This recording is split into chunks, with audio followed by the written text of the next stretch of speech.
Hey, this is Tim. I'm at FMEA convention in Tampa, and I'm at Stanbury booth. So here we are. You can see, and I'm with Eric Sabach. Eric, how are you? Real good, Tim, and yourself? Nice to see you. Awesome. Happy New Year. So we're standing in front of, there it is. There it is. World champions. World champion Vanguard. So you guys did the uniforms. Congratulations on that. Thank you very much. What a phenomenon it was. So what's going on here? What are you guys doing? This is one of our many state music educator trade shows that happen across the country throughout the wintertime and springtime. And we're here now showing our wares to all of the band directors in the state of Florida. Next month we'll be at Texas Music Educators in San Antonio. Absolutely. Second week of February. And we're interacting with band directors, letting them know about our manufacturing, our quality, our design, working with them on their designs to give them a truly unique look. We don't want to be cookie cutter. We don't want to see bands wearing the same uniform in different colors. So we really work with our clients at creating a unique experience for them. Well, and there's the poster child right there. That's the most unique, unusual thing. So do you get a lot of reactions from that? Like, oh, wow, you guys did such great work with Vanguard. I want to talk to you. Does that happen? That happens a lot. I would assume it happens. And that's kind of like going to the New York City Fashion Show in the fall or in the springtime. That's something that, the best in the world obviously wears. Right. But we do everything from East Texas military bands with cadet jackets and cross belts, and they march 30-inch steps, 6 to the 5, and do parade formations, kind of like Texas A&M. Right. Wonderful stuff. Another genre of our activity to historic black college show band uniforms, to the most traditional, to the most crazy for our high school groups. So we do a little bit of everything. Winter weather uniforms, hot weather uniforms, hybrids that are kind of part color guard costume, part band uniform. So we like to think that we're pretty much the do-all for. Wait, you mean hybrid, like this new trend of the new looks? Is that what you're calling it, a hybrid? That's a new term for me. Hybrid, makes sense. Hybrid, I also call them modular uniforms, because you might get a vest that has the ability to have a drape come down the front, that drape could change every year. It might have a hip cape that could change every year. It might be that stretch wear top that could be red for your home football games if that's your school color. Or it could be clouds and sky, and you could take the vest off and have a completely different look for your show.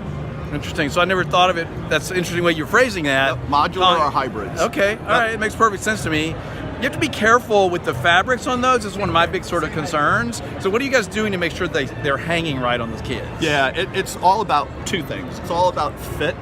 Okay. And making sure that you get the right fit for the right students. And some of the smaller companies that are out there are just offering your small, your mediums, your larges, your extra larges, where we offer a 38 regular, we offer a 38 tall, a short, a stout.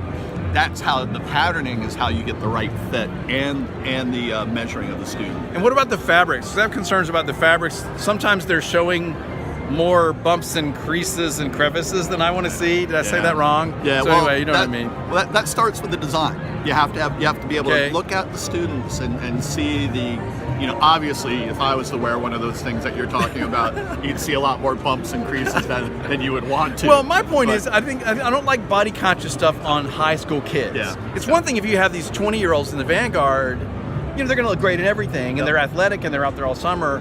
So what are you telling directors about those fabrics they need to be using or the designs? I talk to them that, marching band directors are always looking to recruit and get more kids into the program, and that they want the bigger marching band. And if you're going from 50 to 60, or if you're going from 250 to 275, band directors are always looking for more students in the program. So I tell them from my experience, I was a thin kid in high school, and I've grown up and grown out. But you have high school kids that have body issues that it's natural for them, and it's nothing bad, nothing good. Yeah. So we want to make them feel good. Well, and I'm gonna tell you, just like right now, I'm wearing a vest, kind of cover up the old man bump down here. And you look very nice. Thank you very much. And that's what you might want to do, is have something where I could change the sleeve of my shirt and always have this vest. You could have kids not feel conscious about their body parts. Right. And those are some little simple tips that I try to work with band directors. Now the fabric, when we do a traditional fabric, we have a lifetime warranty. and that's anything that's a manufacturing defect. If a student rubs mustard on from a hot dog all over, it's not so much our issue, right? But those lighter lycra milliskin fabrics now don't have the same durability as a polyester blend or ultimately the old school wool. Right. So if you wear a shirt underneath the vest, you might get 2 to 3 years out of it if you take really good care of it. So that's why it being modular and being interchangeable and being a way for a school to have many different looks over a 10-year, 12-year, maybe a 7-year lifespan of a uniform, that they could really make their uniform fit their program. It's something that when I was at Carolina Crown with another uniform company that makes their uniforms, it was something we prided ourselves that we could have a look and change it from year to year to fit the show. Well, and that's sort of the concept of these new, what do you call them, modular? Or whatever, hybrids, is that you can change pieces of it out with your show each year, and they're not designed to last for 7 years, are they? Usually those shirts and those... And if you think about it this way, pardon me, if you think about it this way, that if a student wears that undershirt, that Under Armour, if you will, like garment, he's sweating it, it's the closest thing to his body. Maybe 2 years later, when that student graduates, you really don't want to hand that garment to the next kid in line. So that's what I don't want to wear it. Yeah, I don't either. But they're designed for that lesser time use. Yeah. Like that's the whole point of it, and they're less expensive because of that, right? They're less expensive. I have done for a number of my clients where we could do. I refer to them as pajamas, that we could print a yoga pant with any design that you want on it, and just a long sleeve top with anything you want on it. And it's very affordable. It's really a lot of the fashion world on a certain scale, that's fitting a niche for them now. So there's a certain customer that buys that garment because they only have $150 to spend per student. Right. And then there's a next clientele that wants more of a costume, and that fits their needs. Then they get into the uniform or the hybrids, the modular uniforms, or then the most traditional uniform. Once again, if it's a show band, a military band, a traditional marching band, a BOA style band, UIL in Texas, we cover the whole gambit of what you would want to wear. So does that make this an interesting time for you guys because there's all this stuff you're doing, or is it stressful? You know, maybe I shouldn't ask you that on camera. No, you know what I mean? Like, if you're having to do so much, it's asking a lot of these uniform companies like yourself. It's so much fun. Oh, really? Really I would hope it would be fun. I was hoping you would answer that way. It's really so much fun because this whole modular thing, the thing that you see in the BOA and the large Texas marching bands kind of going into that, that's not for everyone. Right. It's not for everyone. I like to use... Well, no, wait, I'm glad you said that because it's one of my concerns is directors are so trying to be trendy and keep up, but it's not right for every group. It's not right for every community. I'm already seeing some very well-known directors saying we don't want to go in that direction. How do we do something more traditional? Or, hey, we're going to have a traditional uniform that we're going to wear at halftime in our school events and parades, but we're going to go really crazy on the football field. And they let their students buy their costume for competition. It's a one and done. And then they wear the traditional uniform for other things. But for me, it's great. You can't wear a guard costume for the next 10 years. So the way I say it, when people start going down that road that they're going to get something new every year, I say, okay, well, let's just say you have 100 kids in your band that's going to wear this costume. And let's just say it's $250, $300 a student. Well, now you're at 30 grand.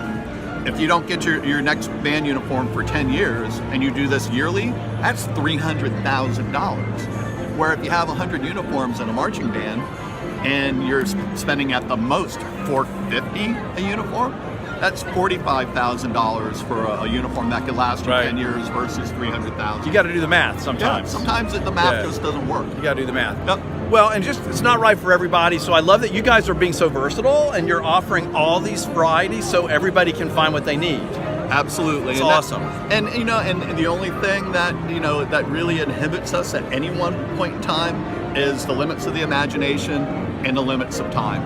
So we always need a certain amount of time to make a uniform. And it's just, I wish if I had one thing to say this one thing out to the marching band directors watching this is, don't come late with any company. If it's a guard costume company, if it's a marching band uniform company, if it's your music writer, if it's your drill guy, all of it. If it's the guy making your flags and your band props and whatnot, the later you come, the harder it is. If everyone in the band world came and put their orders in 1 week, it would paralyze everything. So a normal uniform takes about 6 to 7 months to make a normal band uniform. We need about 8 weeks. 120 days would be great, but we need about 8 to 16 weeks to make a costume, depending on what it is. And that's kind of an industry standard. Anyone who tells you less, it might mean it's just that time of year where there's not a lot of production going on, or maybe they're not telling you the truth. But it takes time. Don't come late. Yeah, and don't wait till the last minute, because if you wait and you order late, then you're backed up. So just plan ahead, people. Plan ahead. Do your job. Don't wait till the last second. What he said. Come on. You can do better. You can do better. Don't wait till the last minute. I love what you're doing. Congrats again on the great success with Santa Clara and all the people you're working with in the drum corps world and elsewhere. We've got some great designers, and we work with wonderful people that push our limits so that we become an even better company every year. That's wonderful. And my favorite part about this whole interview is trying to scream over the banging pianos, which you guys are positioned right across the way from the piano booth. Do you guys hear the crazy jazz? At least we're not hearing Careless Whisper or double high G's on trumpet right now, so we'll take the piano. Okay, good point. It's all about perspective. Thank you. Put it in perspective. Thank you. It's awesome to see you. Thank you, sir. As always, enjoy your day. Subscribe to the Marching Roundtable and Marching Arts Education YouTube channel so you never miss a single video from the Marching Arts #1 source of educational resources, entertaining podcasts, and news from the activity. If you like the Marching Roundtable, please tell a friend or colleague. You are the best way we have to let people know about this valuable resource. Find podcasts at marchingroundtable.com and find live webinars and video content at marchingartseducation.com. Thank you for watching.